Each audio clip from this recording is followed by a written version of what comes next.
Hey everybody, it's Lon.TV. One of the things that I love about Android is that you can download an application, click a button here, and install it without having to go through the Google Play Store or the App Store.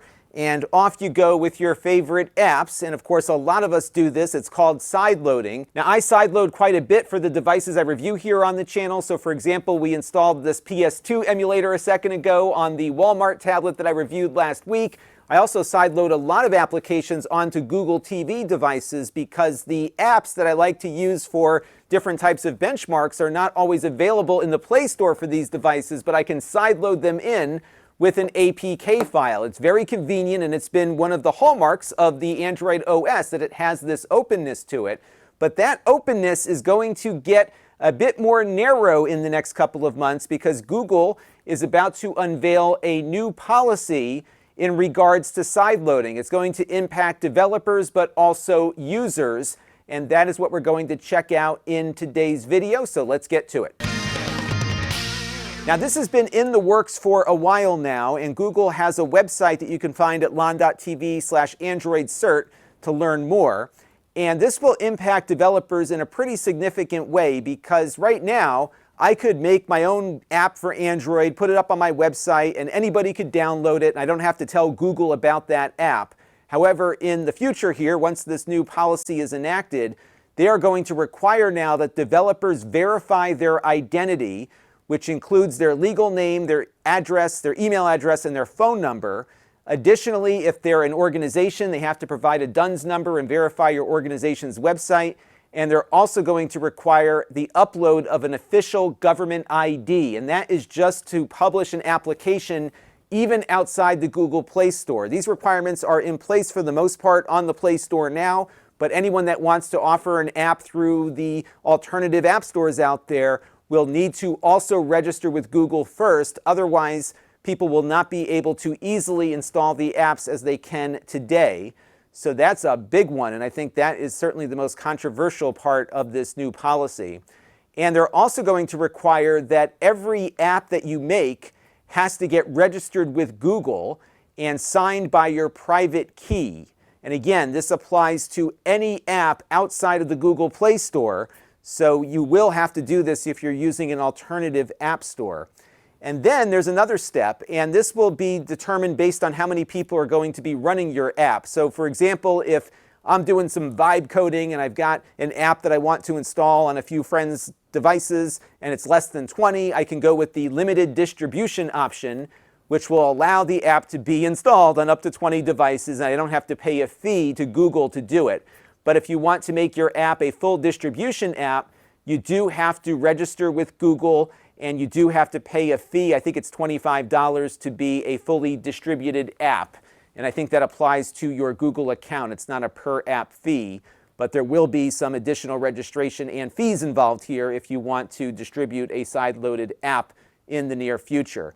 Now, does this mean you can never sideload an app again? Not really, but they're putting in many more safeguards for users if they do want to install an unsigned app. So let's take a look at what that entails. Now, Google says sideloading is here to stay, which is sort of true, but it is significantly different than how it works currently. So the first thing that happens here when a user wants to sideload an unsigned application is that they have to first confirm that no one is coaching them into turning off the security settings that prevent sideloading.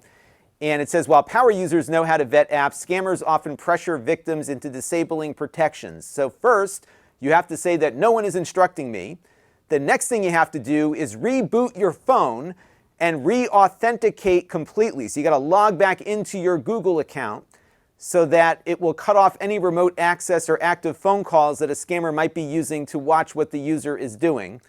Following that, you have the 24-hour wait and verify. So once you go through that reboot process, you then have to click on continue here, and then you've got to wait an entire day before you can come back and install that application. Now, certainly that will stop a scammer, but if you're just trying to install a PlayStation emulator or something, this is significantly inconveniencing the user. And you will also have to verify with a fingerprint or face unlock or device pin in order to finally install the app after the 24-hour period is complete. And when you get to that point, you have additional warnings that come up, and then you have the option to turn on the side loading temporarily for 7 days or leave it on indefinitely. And this is on a per device basis. So if you do the 7-day one, if you come back on day 8, you got to go through the whole process and the 24-hour waiting period again. Now, there is a group that's organizing opposition to this. You can find them at keepandroidopen.org. The challenge here, though, is that this is not a law that some state or country is passing, but rather a policy that Google, the company, is making on their operating system that is essentially granted as a license to its users through a contract. And of course, the contract says Google can do whatever they want on the policy side. So they've got an uphill battle to climb here, but they do have an open letter that a lot of big organizations have signed in opposition. So we'll see if maybe Google adjusts some of this before it gets fully rolled out due to that pressure. The other concern that this group is raising is that this flow that we just talked about, where you've got that 24-hour waiting period, the reboots, all of that, is happening through Google Play services and not on the OS level.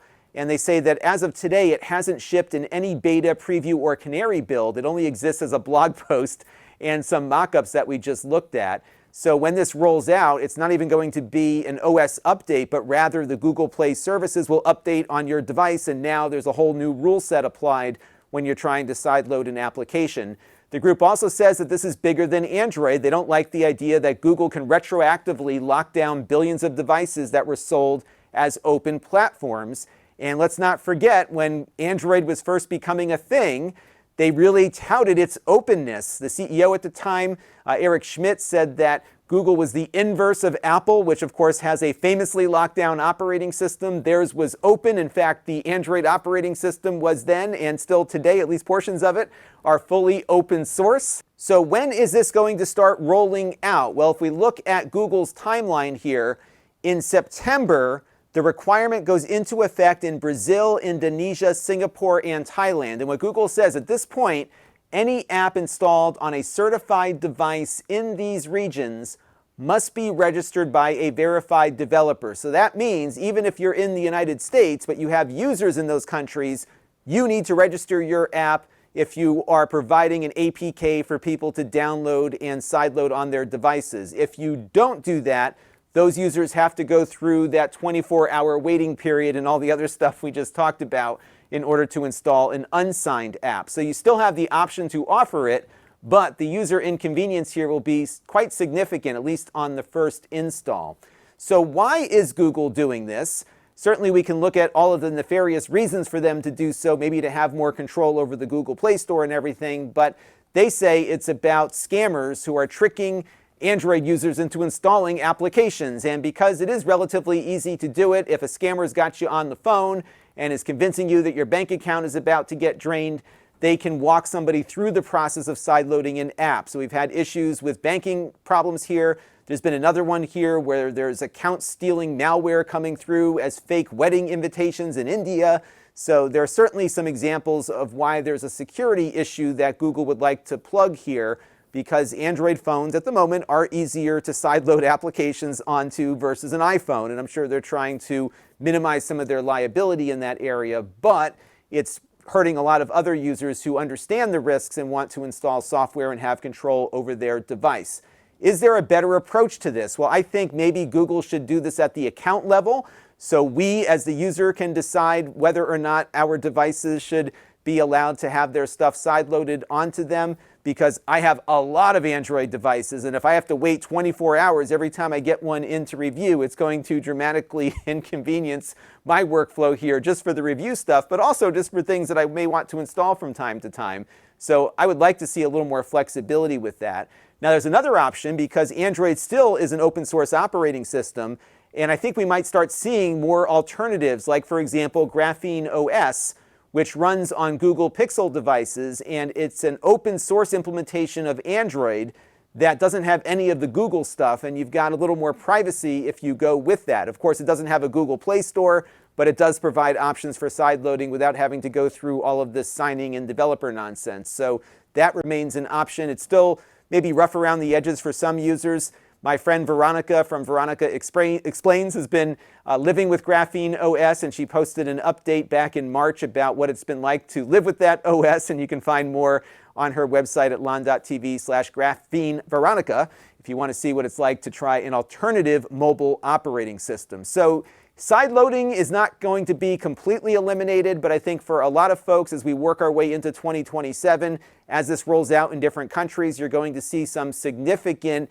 issues if you're trying to sideload something and you haven't gone through that waiting period yet. So my hope here is that if this has to get implemented, Google should allow for some alternative means by which the power users like you and me can come up with a different strategy here for keeping the sideloading thing working as it does now. I'm pretty careful about it. I'm sure you are too. I don't need the 24-hour waiting period, and hopefully they can figure out something with that while protecting other users. So that's going to do it for this one. Let me know what you thought down in the comment section, and until next time, this is Lon Seidman. Thanks for watching.